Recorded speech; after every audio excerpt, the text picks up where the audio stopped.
there's a charming, delightful new film out called Splash. It's directed by Little Opie, Ron Howard. He's done it. But this is the producer. You haven't seen this guy much before, but I have a feeling you're going to see him a lot. His name is Brian Grazer. And the movie is Splash. And he's the one who's got to handle all the details of putting everything together. Brian, you have every reason to be very proud of your little baby that you conceived. You conceived the idea of the Little Mermaid? Yes, I came up with the idea about 5 years ago. Driving on a freeway, actually. Daydreaming, driving on a freeway. I had come up with the idea, and then I wrote up a story, and then actually started the project at United Artists.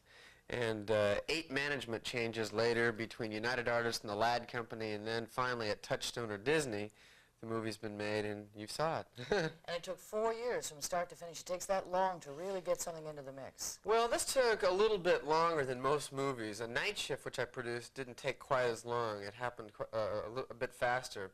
This situation took a little longer because I was competing with another project that was supposed to be about a mermaid or something, and there was I just found myself victim to some management changes, and that took a little bit longer. Well, let's talk about some of the production problems. Okay. What you have to do in putting a film like this together. Shooting underwater, for example. What kind of problems did that create for you? Well, it didn't create any problems once we were doing it, but in the preparation, just like you said, it takes an enormous amount of time and detail so that everybody is prepared at the time that we did go to the Bahamas and did shoot there for about a month. The reason being is that, first of all, shooting underwater is enormously slow because for the actors to act underwater, they can only act for maybe 30 seconds and then they have to move to a regulator. They don't surface. What they do is, our actors were 30 feet beneath the sea, so consequently, they were doing buddy breathing. So they would go from one regulator to another in their acting style. It's a very, very slow process. Also, you lose color underwater. So, yeah, so consequently, since her tail, her fin is sort of an orange, if she was too close, the color would change. If she's too far, the color would change. So then you don't match, it doesn't match. So I was thinking about the lights when you said that, in terms of how did you really effectively light it underwater? Well, it's basically lit by the sun, so that's another problem. You have to work between certain hours of the day. Maybe between 10 and 3 are the prime hours to work underwater. Brian, was there almost an accident that was averted by some quick thinking of Ron? Well, there was. I'm not completely sure of that. I mean, I wasn't there at the time, but Ron prevented a certain situation, yeah. Tell me about things like closing off streets. In New York City where you're filming it, how do you go about that? Well, we were lucky. You know, I hear all these sort of nightmare stories of working in New York, which because it's such an urban center. We were in Columbus Circle, which is very, very chaotic in the morning. And we closed off that whole area so that we could do sort of a stunt action chase, which takes place at the end of the picture.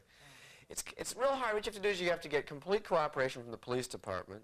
At the same time, you have to hire a lot of production assistants, maybe 50, so that pedestrians don't get in the way of the stunt, so they wouldn't get hurt, so they don't get in the way of the shot, so it doesn't look like they're all gawking and seeing what's going on.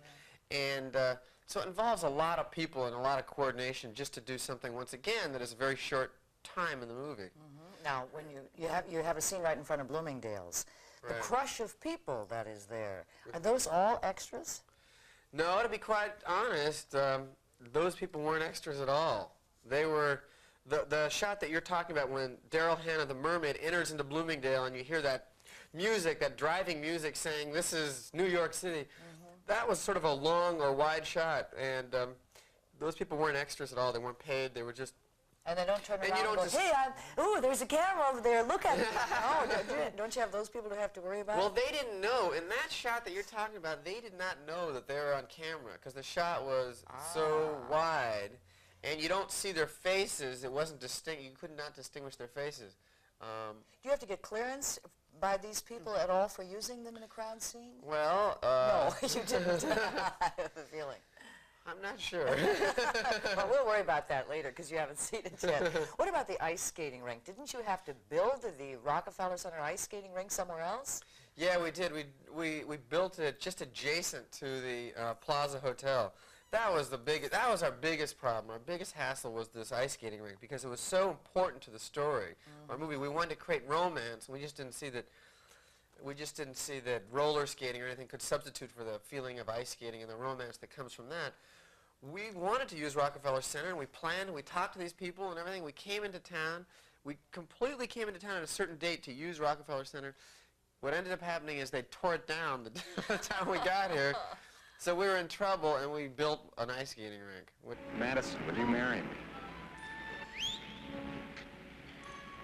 No. What? No, just no? You don't want to think about it? You don't want to kick it around? I can't. Why? You're already married? Well, you're dying, you were once a man, whatever it is, I don't care, you can tell me. Alan. This young man's had a meteoric rise, really, in the business from 5 years ago being a clerk in the legal department to now being a producer of 2 very successful films, and wait till you see this film. How do you account for that happening so quickly, Brian? Do you work all the time? I work pretty much.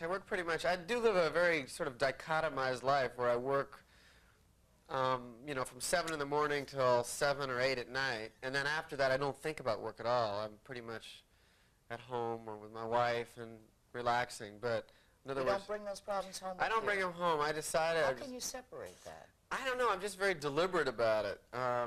I think the way I think that actually helped contribute to my success, that I have more than just one thing that I'm thinking about in my entire life. Although during the 7 to 8, those 13 hours, I am completely thinking about it, and I'm completely thinking or focused on the movies that I'm trying to get produced. And I think that's a contributing factor to maybe what's going on, just that concentration. Have you seen the movie Terms of Endearment? Sure. It was the first movie ever shot in Lincoln, Nebraska. Oh, I no. want to invite you as a producer. Now, Okay. you don't have to go to the Bahamas. You don't have to go to New York City. You don't have to go out to L.A. to shoot a film like Splash. We'll close streets for you in 20 minutes. We'll Okay. just make everything work.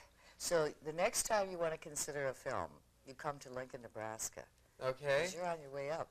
Well, thank you very much. Brian Thank you very Grazer much. is his name. He's the producer. The movie is delightful. It's called Splash. Thank you very much. Thanks a lot. Stay tuned. 10/11 Morning continues.